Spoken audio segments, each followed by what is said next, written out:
ரொம்ப ரொம்ப important political message என்னன்னா, ராகுல் மேடையில் சேர்ந்து அமர விஜய் மறுத்து விட்டார் அப்படிங்கிறது. அரசியல் சர்வைவலுக்கு காங்கிரஸை பயன்படுத்திக் கொள்ளுகிறார், தன்னுடைய அரசின் சர்வைவலுக்கு பிஜேபியை பயன்படுத்திக் கொள்ளுகிறார் விஜய். தேர்தல் அல்லாத வேறு எந்த வழியும் ஆட்சி மாற்றமும் நடந்ததில்லை, இந்தியாவில் அரசியல் மாற்றமும் நடந்ததில்லை. இதை அபிஜித் தீப்கே புரிந்து கொள்ள வேண்டும். கொசு கடிச்சிடக்கூடாதுங்கிறதுக்காக கொசுவலை போடுறோம். அதனுடைய பொருள் கொசுவுக்கு பயந்து அவன் கொசுவலைக்குள் பதுங்கி கொண்டு விட்டான் அப்படின்னு புரிஞ்சுக்கிட்டா இதை காட்டிலும் முட்டாள்தனம் வேற ஏதாவது உண்டா? அபிஜித் தீப்கேங்கிறது ஒரு கொசு. ராகுலின் அரசியலை பச்சை பொய் அரசியல் அப்படின்னு நாம சொல்லலாம். ராகுல் காந்தி பொய்களில் இருந்து வெளிவர மாட்டார், மோடியும் உண்மையிலிருந்து வெளிவர மாட்டார். கோலஹலாஸ் டிவி யூடியூப் சேனல், இது வாய்மையின் எக்காலம். ராகுலுடன் ஒரே மேடையில் பங்கேற்க விஜய் மறுத்து விட்டாராமே. வணக்கம் நண்பர்களே. விஜய் பிஜேபிக்கும் காங்கிரஸுக்கு இடையில ரொம்ப பெர்ஃபெக்டா ஒரு பேலன்ஸ் மெயின்டைன் பண்ணிட்டு இருக்காரு. அரசியல் லாபங்களுக்காக காங்கிரசுடன் ஒத்துப்போவது, ஆட்சி லாபத்துக்காக பிஜேபியுடன் ஒத்துப்போவது, ரொம்ப கிளியர் கட்டா ஒரு பாத்த விஜய் போட்டு அதுல போயிட்டு இருக்காரு. இப்போ அதுல ஒரு கிளாரிட்டி கிடைக்கக்கூடிய ஒரு உச்சபட்ச நிகழ்வு நடந்திருக்கிறது. அது என்ன அப்படின்னா, வைகோ இதுவரை நாடாளுமன்றத்தில் அவர் ஆங்கிலத்தில் பேசி அந்த மொத்த ஸ்பீச்சஸையும் தொகுத்து 4 வால்யூமா புக்கா கொண்டு வராங்க. அந்த 4 தொகுதி புத்தகங்களின் வெளியீடு வருகிற ஆகஸ்ட் 4ஆம் தேதி டெல்லியில் கான்ஸ்டிடியூஷன் கிளப்ல வச்சு வெளியிட போறாங்க. அந்த புத்தகங்களை ராகுல் காந்தி வெளியிடுகிறார். ராகுல் காந்தி அதை வெளியிட முதல் பிரதியை விஜய் பெற்றுக்கொள்வார் அப்படின்னு சொல்லப்பட்டது. அதுக்காக விஜய்கிட்ட அவங்க சம்மதம் கேட்டிருப்பாங்க, பெற்றிருப்பாங்க. ஏன்னா பத்திரிகை அந்த மாதிரி அடிச்சாச்சு. ஸோ ராகுல் வெளியிட விஜய் பெற்றுக்கொள்வது அப்படின்னு. இதுக்கு இடையில விஜய் அநேகமா அந்த நிகழ்ச்சிக்கு வரமாட்டார் அப்படிங்கிற மாதிரியான செய்தி வைகோவுக்கு போய் சேர, வைகோ அலறி அடிச்சுட்டு தலைமைச் செயலகத்துக்கு விஜயை மீட் பண்றார். அப்போ விஜய் என்ன சொல்லிட்டாருன்னா, நாசூக்கா நான் டெல்லிக்கெலாம் வர தயாரா இல்லைங்க, நான் அங்கே உட்காந்துலாம் பேசிட்டு இருக்க முடியாது, அதனால் நான் வரலைங்க அப்படின்ட்டு. வைகோ ரொம்ப கெஞ்சி பார்க்குறாரு. ஏங்க நீங்கள் சொன்னீங்க, உங்கள்கிட்டையும் நாங்கள் கேட்டுட்டு அதன் பேரில் பத்திரிகையும் அடித்தாச்சு, பத்திரிகை அடித்து எல்லாம் வந்ததுக்கப்புறம் நீங்களும் வர்றீங்கன்னு சொல்லி கிட்டத்தட்ட அனௌன்ஸ்மெண்ட்லாம் முடிஞ்சதுக்கப்புறம் இப்போ திடீர்னு எப்படி முடியாதுன்னு சொல்கிறீங்க அப்படின்னு அவர் கேட்டு இருக்கிறார். அதற்கு ஏதோ ஒரு விளக்கத்தை விஜய் சொல்லியிருக்கிறார். இந்த யூகம் என்ன அப்படின்னா, அதாவது என்ன விளக்கத்தை விஜய் கூறியிருப்பார் அப்படின்னா, ராகுலுடன் ஒரே மேடையில் பிரசன்னமாவதற்கு தான் தயாராக இல்லை அப்படின்னு சொல்லியிருப்பார். காரணம், இந்த ராகுலோட ஒரே மேடையில கைகோர்க்கிறது பிஜேபி தலைமை விரும்பவில்லை, மோடி விரும்பவில்லை. உங்களுடைய அரசியல் லாபத்துக்கு ஏதோ காங்கிரஸோட டிராவல் பண்றேன்னு சொல்றீங்க, அது உங்க பாடு, நீங்க இந்த மாதிரி பண்ணிக்கங்க. பட் அதே நேரத்தில் ஓவரா அவங்களோட ஒட்டிக்கிட்டு இருந்தீங்கன்னா மத்திய அரசுடைய உதவி உங்களுக்கு கிடைக்காது. அப்போ நீங்க சொன்னபடியா எந்த திட்டங்களையும் நிறைவேற்ற முடியாது, கொடுத்த வாக்குறுதிகள் எதையும் நிறைவேற்ற முடியாது, உங்க கவர்மெண்டே ஆடி போயிடும். கடந்த 5 வருஷமா சொன்ன எதையும் டிஎம்கே செய்யலை அப்படின்னதுக்கு அப்புறம் இன்னைக்கு என்ன கதி ஆளாயிருக்கு? கொளத்தூர்ல ஸ்டாலினே தோற்கிறார். அதனுடைய பொதுச் செயலாளர் காட்பாடியில 3வது இடத்துக்கு தோற்கிறார். என்ன ஆயிருக்குன்னு பாருங்க.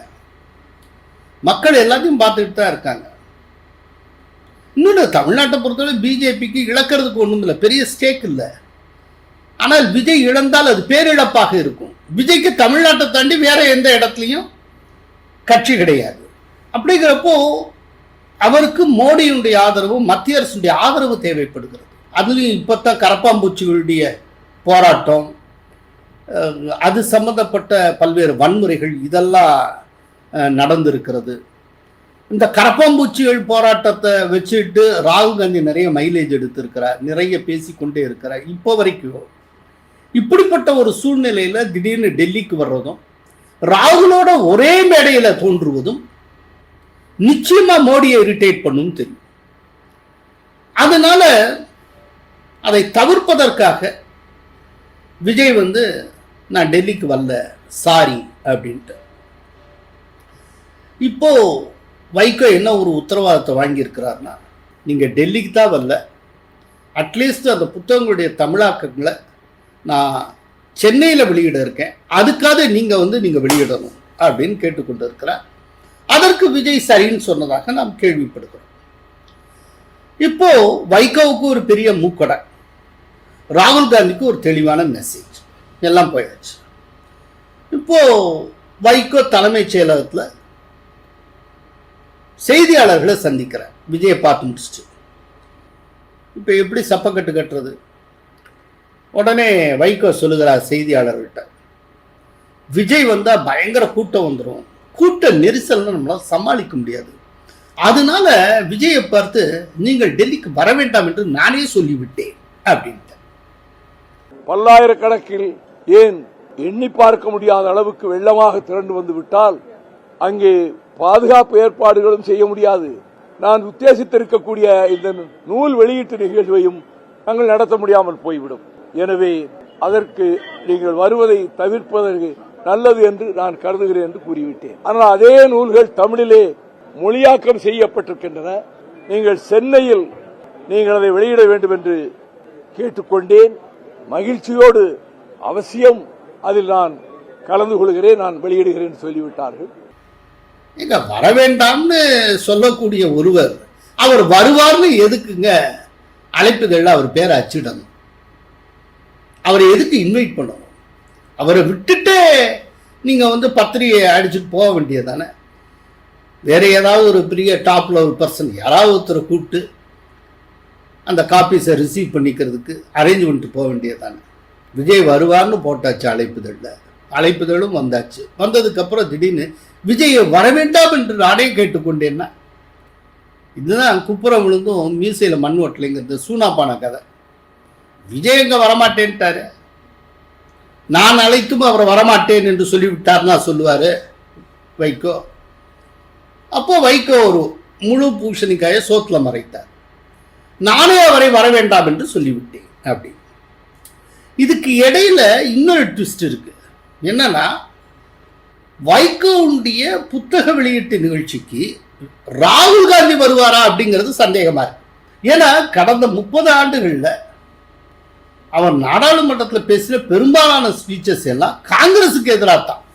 தமிழீழ விடுதலை புலிகளுக்கு ஆதரவாகவும், அதே போல 2009 அங்க நடந்த உள்நாட்டு போருக்கு எதிராகவும், அந்த போருக்கு உதவிய இந்திய அரசுக்கு எதிராகவும், அது சார்ந்த சோனியா, ராகுல் காந்தி மற்றும் காங்கிரஸ் தலைவர்கள் டாக்டர் மன்மோகன் சிங் இவர்களுக்கு எதிராகவும் தான் அதிகம் பேசியிருக்கிறார்.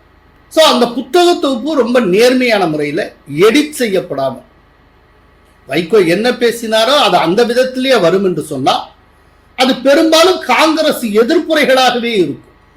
ஸோ காங்கிரசுக்கு எதிரான உரைகளை ராகுல் காந்தியை எப்படி வெளியிடுவார்? பட் ராகுல் காந்திக்கு அரசியல் ஒன்றும் தெரியாது.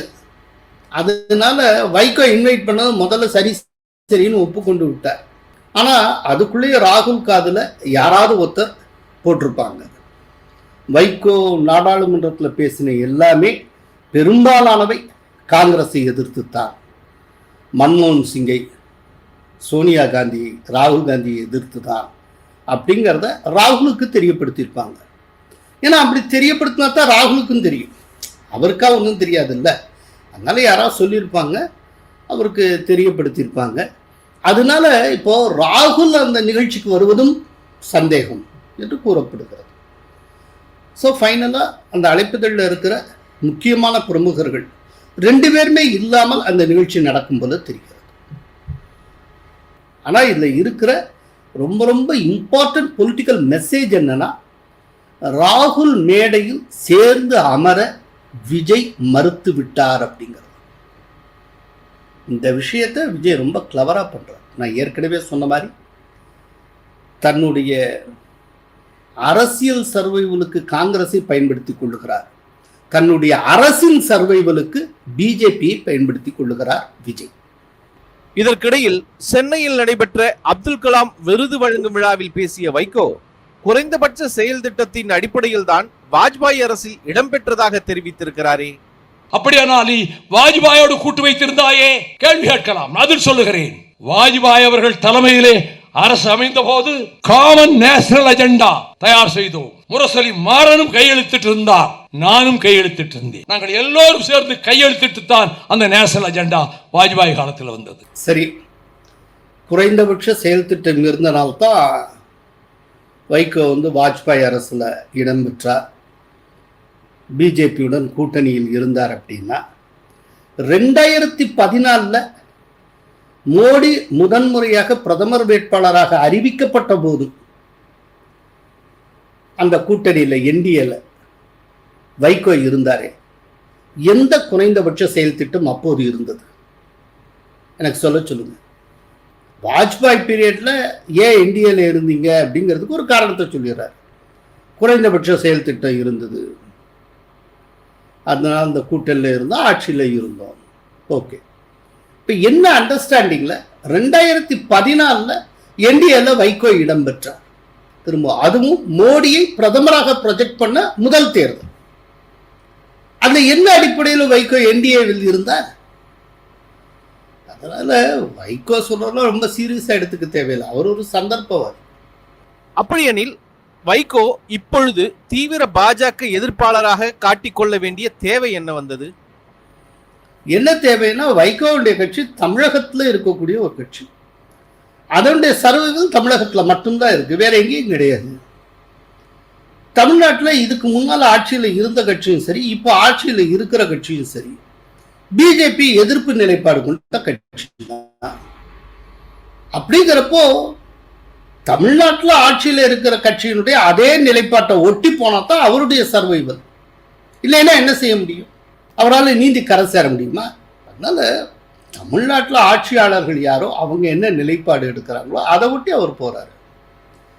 இதுக்கு முன்னால டிஎம்கே இருந்தது, தீவிரமான பிஜேபி எதிர்ப்பு நிலைப்பாட்டை எடுத்தது.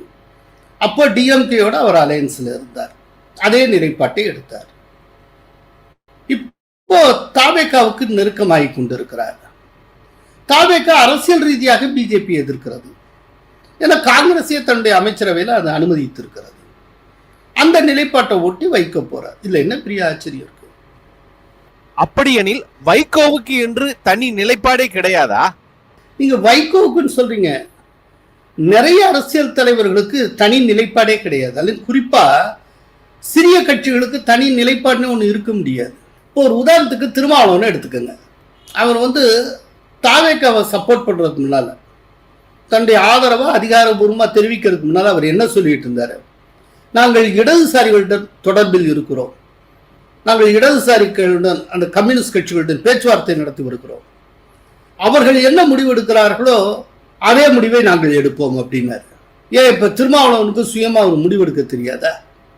கம்யூனிஸ்ட் என்ன முடிவு எடுக்கிறாங்களோ அதைத்தான் இவர் எடுக்கணுமா? ஏன் அப்படி சொன்னாரு?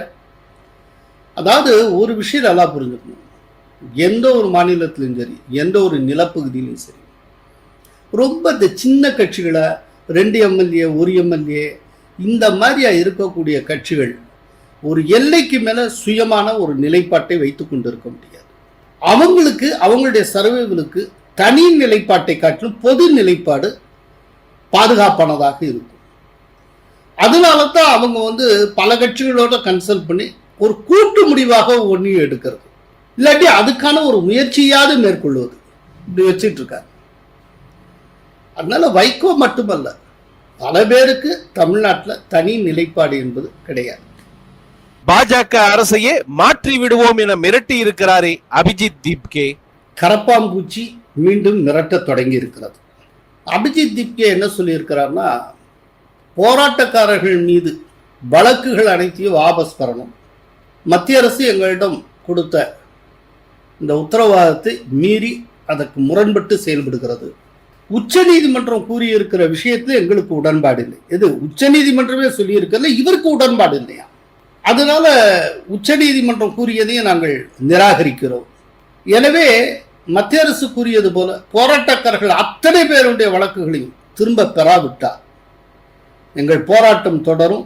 we will change the government அப்படிலாம் அவர் சொல்லியிருக்கிறார்.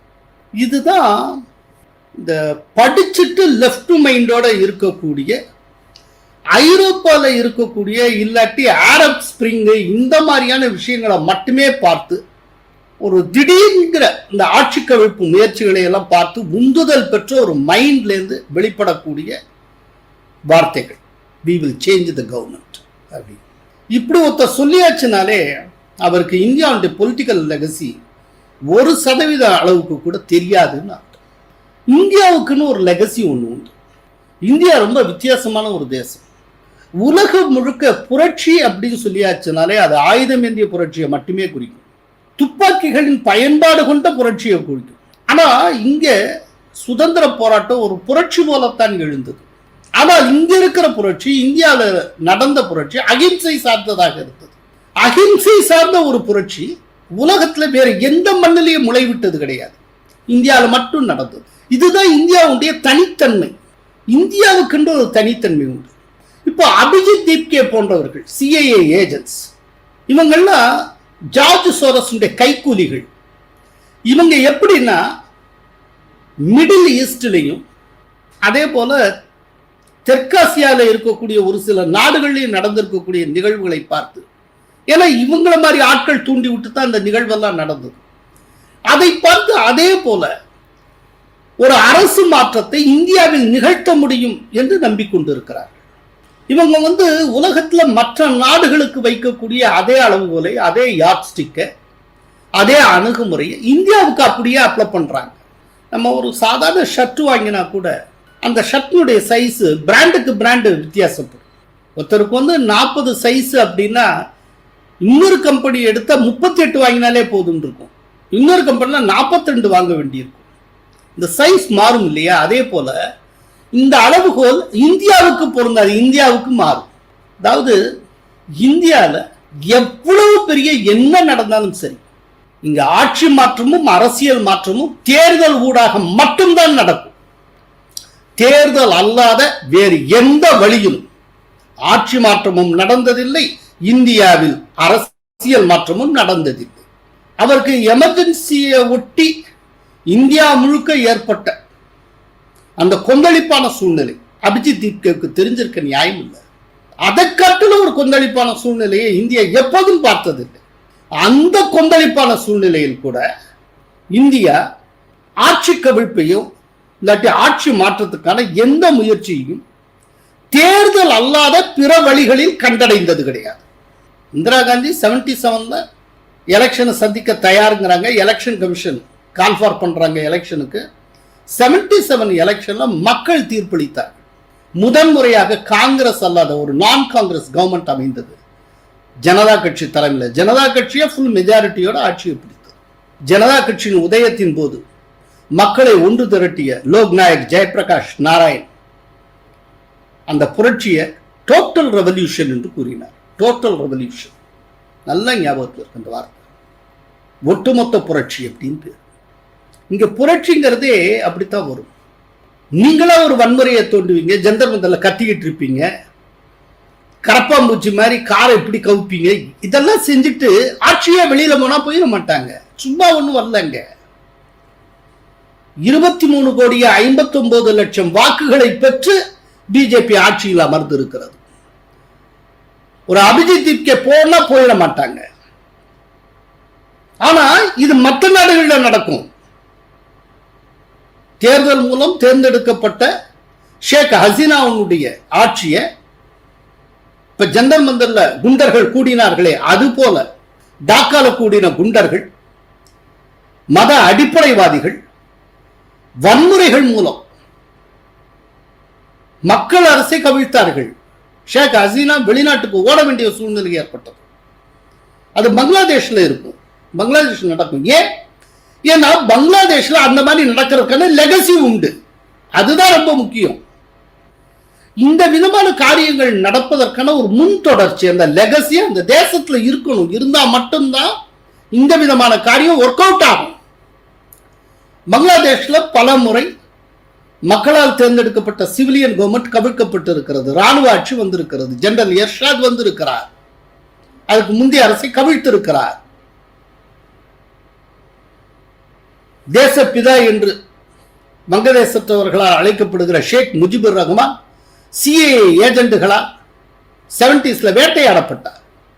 குடும்பத்தினர் அத்தனை பேரையும் வீட்டுக்குள்ள புகுந்து ஷூட் பண்ணி கொண்டாங்க. அவருடைய ஒரு சின்ன பையன், அந்த பையனை குளியலறை தொட்டிக்குள்ள வச்சு காலி பண்ணாங்க. தற்செயலா அந்த டயத்துல ஹசீனா பேகம் வெளிநாடு போயிருந்தனால அவங்க மட்டும் எஞ்சினாங்க, தப்பிச்சாங்க.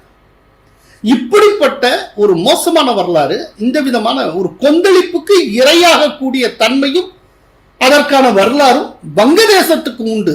எனவே வங்கதேசத்தில் நடந்தது. இப்ப அதே போல இன்னொன்று ஜென்சி எழுச்சி நடந்தது. நேபாள மாற்றம் வந்தது. யோசிச்சு பாருங்க, நேபாள அதுக்கான லெகசி உண்டு. 1000 ஆண்டுகளாக இருந்து வந்த ஒரு மன்னர் ஆட்சியை 10 ஆண்டுகள்ல மாவோயிஸ்டுகள் கவிழ்த்தார்கள். கம்ப்ளீட்டா வேற ஒன்று ஆக்கினாங்க. அப்படிங்கிறப்ப இந்த மாவோயிஸ்டுகளை வெளியேற்றுறதுக்கு இன்னும் தோற மாட்டானா? அது ஜென்சி எழுச்சியாக வந்தது. சோ அங்க அதுக்கான லெகசி இருந்தது, அதனால் நடந்தது. ஸ்ரீலங்காவை எடுத்துக்கங்க. ஸ்ரீலங்கால என்ன பயங்கரமா நடந்தது. அதிபர் வீட்டுக்குள்ள புகுந்து சூறையாடினாங்க. என்னென்ன நடந்தது? முன்னாள் அதிபர்களே, ஸ்ரீலங்காவுடைய முன்னாள் அதிபர்கள் வெளிநாட்டுக்கு ஓடினாங்க. எல்லாம் நடந்தது இல்லை. ஏன்னா அங்க ஒரு லெகசி உண்டு.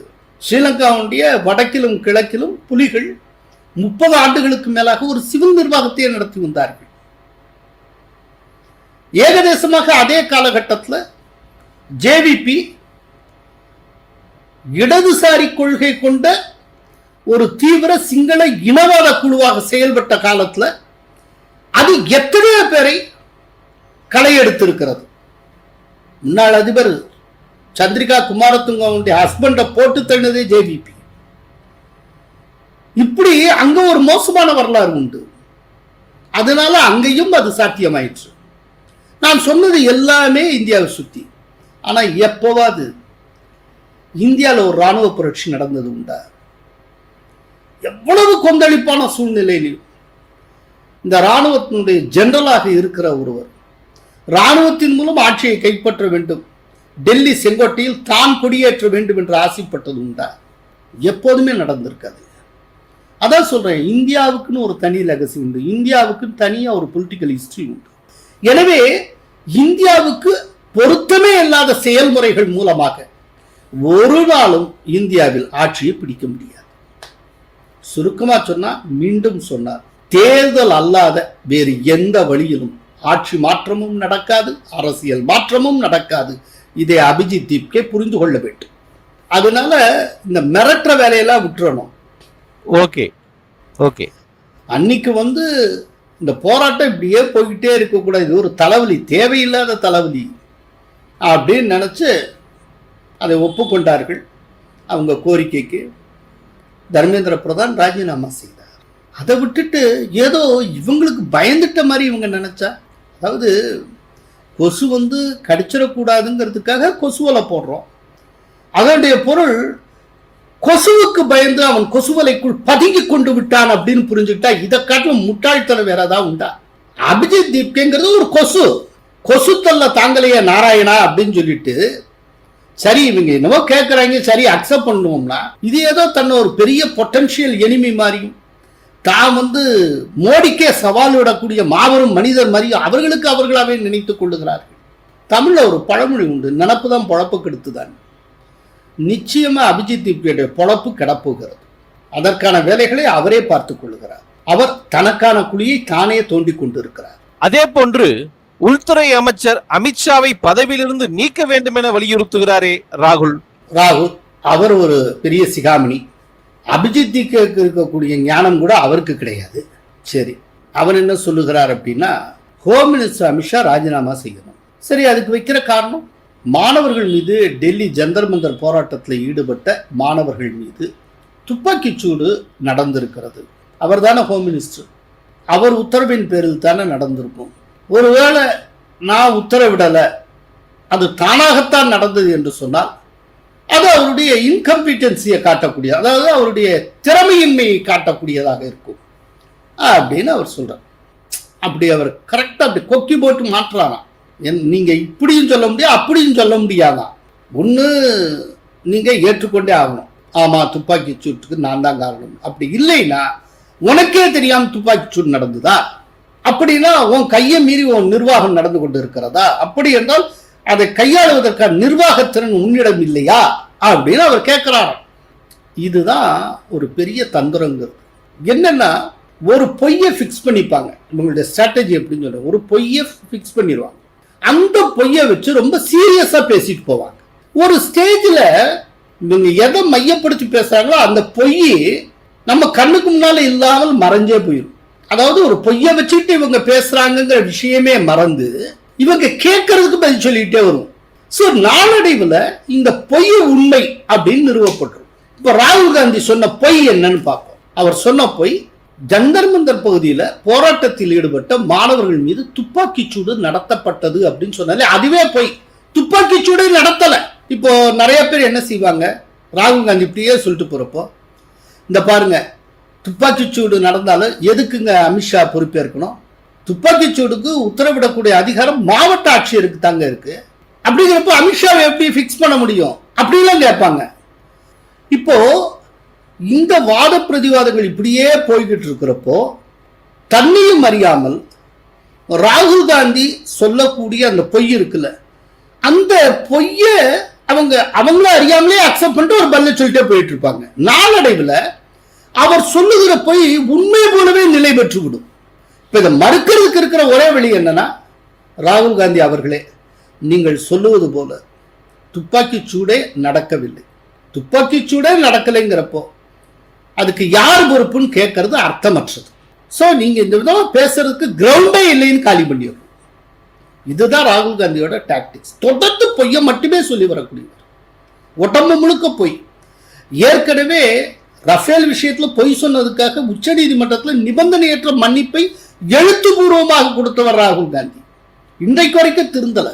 ராகுல் காந்தி சொன்னது மாதிரி உண்மையிலே துப்பாக்கி சூடு நடந்திருந்தா எவ்வளவு மரணங்கள் நடந்திருக்கும். துப்பாக்கி குண்டு துளைத்ததுக்கு அப்புறம் உயிரோட இருக்க முடியுமா? அந்த மாதிரி ஏதாவது நடந்ததா கேட்டா பெல்லட் குண்டுங்க. பெல்லட் குண்டுங்கிறது ரெகுலர் துப்பாக்கி சூடு சமமா? அது காயத்தை ஏற்படுத்துதல் தானே. அவரே பிரஸ் மீட்ல ஒருத்தர் கொண்டு வந்து நிறுத்துறாருன்னா அவரால் பிரஸ் மீட் வரைக்கும் வர முடியுது, நின்று செய்தியாளர்கள்ட்ட டெமோ மாதிரி தன்னோட உடம்ப காட்ட முடியுதுன்னா அப்படின்னா அவர் தேக ஆரோக்கியத்தோட தானே இருக்காருன்னு அர்த்தம். இப்ப அதனால ஏற்பட்ட பாதிப்பு என்ன? துப்பாக்கி சூடு ஒரு பெரிய வார்த்தையை பயன்படுத்துகிறார். அப்படியே ஒரு பொய்யை சொல்லி அந்த பொய்யை நம்ப செய்வதற்கான முயற்சி. இதை வெளிநாட்டில இருந்து ராகுலுக்கு யாரோ சொல்லி தருகிறார். இதை கத்துக்கிறதுக்கு அவர் அப்பப்போ வெளிநாட்டுக்கு போயிட்டு வர்றார். எப்படி ஒரு பொய்யை உண்மை போலவே நிறுவுவது, எப்படி பேசுவது, இப்ப இதை பொருட்படுத்தி நாடாளுமன்றத்தில் விவாதிச்சு தலைய வேண்டியிருக்கு. அதனால ராகுல் காந்தி ஒரு தெளிவான முடிவில் இருக்கிறார். பொய்யை தேர்வு செய்வது, மீண்டும் மீண்டும் கூறுவது, மீண்டும் மீண்டும் கூறுவதன் மூலமாகவே அதை உண்மை போல தோற்றமளிக்க செய்வது, அதை வைத்து ஒரு அரசியல் செய்வது. இதுதான் ராகுல் காந்தியுடைய அரசியல். தியரிட்டிக்கலா இந்த விஷயத்தை ராகுல் காந்தி எங்கிருந்து கடன் வாங்கியிருக்கிறார் அப்படிங்கிறதையும் நாம தெரிஞ்சுக்கணும். அது ஹிட்லர்கிட்ட இவர் கடன் வாங்கினது. ஹிட்லருடைய காலத்துல ஹிட்லருடைய கொள்கை பரப்பு அமைச்சராக கோயபல்ஸ் என்கிற ஒருவர் இருந்தார். கோயபல்ஸ் தியரி என்னன்னா, ஒரு பொய்யை திரும்ப திரும்ப சொல்லிக்கிட்டே இருந்தால் அது உண்மை என்றே நம்பப்படும். உண்மை என்று நம்பப்பட்ட எல்லாமே உண்மைதான். அவ்வளவுதான். ஒரு சமூகத்துல ஒரு விஷயத்தை உண்மைன்னு நம்பியாச்சுன்னா அதுக்கப்புறம் அது உண்மையா பொய்யாங்கிற ஆய்வு தேவையற்றது. அதுதான் உண்மை. அப்பனா ஒரு பொய்ய சமூகத்தால் உண்மை என்று நம்ப செய்ய வேண்டும். இந்த வேலையத்தான் கோயபல்ஸ் ஹிட்லருக்காக பார்த்தார். இந்த தியரியத்தான் இந்தியாவில் அடாப்ட் பண்ணணும்னு ராகுல் காந்தி முயற்சி செய்து வருகிறார். இதைத்தான் 2014 அவர் பண்ணிட்டு இருக்கிறார். இன்னைக்கு வரைக்கும் விமோச்சனம் இல்லை, இனிமேலும் விமோச்சனம் இருக்க போவதில்லை. அதனால ராகுலின் அரசியலை பச்சை பொய் அரசியல் அப்படின்னு நாம சொல்லலாம். ராகுல் காந்தி பொய்களிலிருந்து வெளிவர மாட்டார், மோடியும் உண்மையிலிருந்து வெளிவர மாட்டார். சத்தியத்தை நம்புறவனுக்கு என்னைக்குமே வெற்றி தான். சத்தியமேவ ஜெயதே, வாய்மையே வெல்லும். நன்றி, வணக்கம். கோலஹலாஸ் டிவி யூடியூப் சேனல், இது வாய்மையின் எக்காலம்.